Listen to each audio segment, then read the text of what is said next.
3, 2, 1. The VW locks don't fit the aftermarket lock. Keep in mind, this is for the rear hatch lock. So on today's video, I'm going to show you how to remove the rear hatch lock on a VW Vanagon.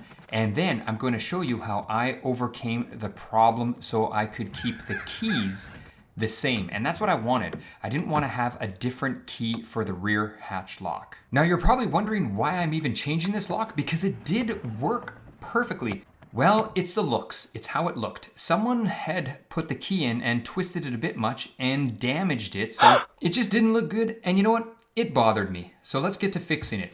Here is the factory lock, and you can see that is where there is a pin. So we need to take a hammer and we need to tap that pin out, and then we should be able to pull the cylinder right out of it. Done deal. And here you can see I'm changing the O-ring over from the factory cylinder to the aftermarket cylinder. Now I'm going to pull out the keys, and then what we can do, there's a damaged one, I know, is pull the tumblers out one at a time, and we are going to transfer them all over. Now it's important not to get them mixed up, because if you get them mixed up, well, then you're just going to be spending a lot of time trying to figure out how they actually go together.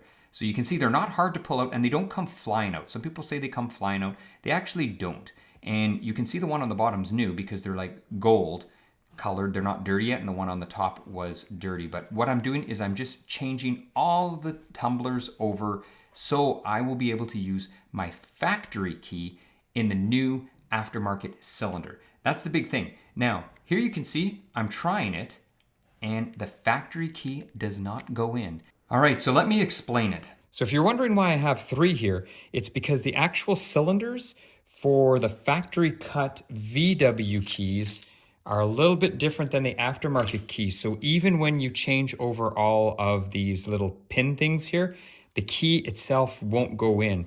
And let me show you what I mean. So here's the aftermarket one. So I'm gonna hold it together. It's all done. And I'll be able to put the key in, as you can see. That's fine. Now I can take this key out. I don't want to lose these. I don't want them to pop out everywhere. Now here's the VW one. I'm gonna push it together. The key won't go in. However, the factory VW key goes in, comes out, no problem. And if I try to put the factory VW key in this cylinder, you can see it doesn't want to fit.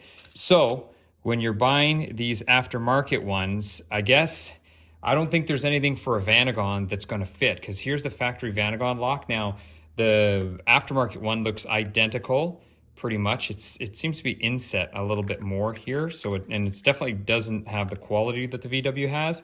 But these cylinders are slightly different. There's something different on the inside. So what I did was I got another VW one that wasn't damaged. And then this one I'll just keep, I guess, as a spare, because you can see it was damaged there. There's a little bit of damage there. So that's why I wanted to change it. But anyway, this is the one that's going back together. So let's just put it back together now. I have a little bit of high temperature grease. This is for, when I worked at the GM dealership, it was for ignition locks and everything. So I'm sure it's fine for Vanagon locks. So I'm just gonna put a little bit on there like so. Let's get this off my finger. It's really hard to do it with gloves, these things, just because they're so small.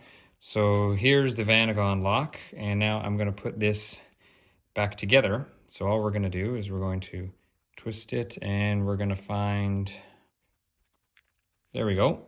Now let's go ahead and put our roll pin back in. So we're gonna put this on, and it only goes on one way. You can see here, if I try to put it on different ways, it won't go on. So we're just gonna go like this, line it up. Here's our roll pin.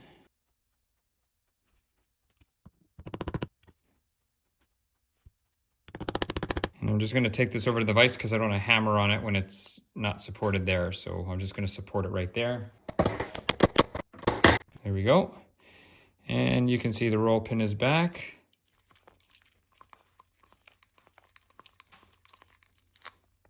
And this works perfect. And it looks a lot better than the one before that was damaged. Now the factory O-ring just fell apart on this one. So I'm just gonna see if I can find another O-ring to fit. Might be a little big. Yeah, this O-ring's a little bit too big. Just gotta find something a little bit smaller. There we go, and this one will fit in no problem. I wonder if I can get an O-ring that's a little bit tighter. And then for this aftermarket one, it didn't come with an O-ring, but you know what? I'm going to put one on. So I went into my O-ring box and I found a small O-ring, installed it like this, lubricated it up, and guess what happened to me? And this one may not let me put an O-ring on.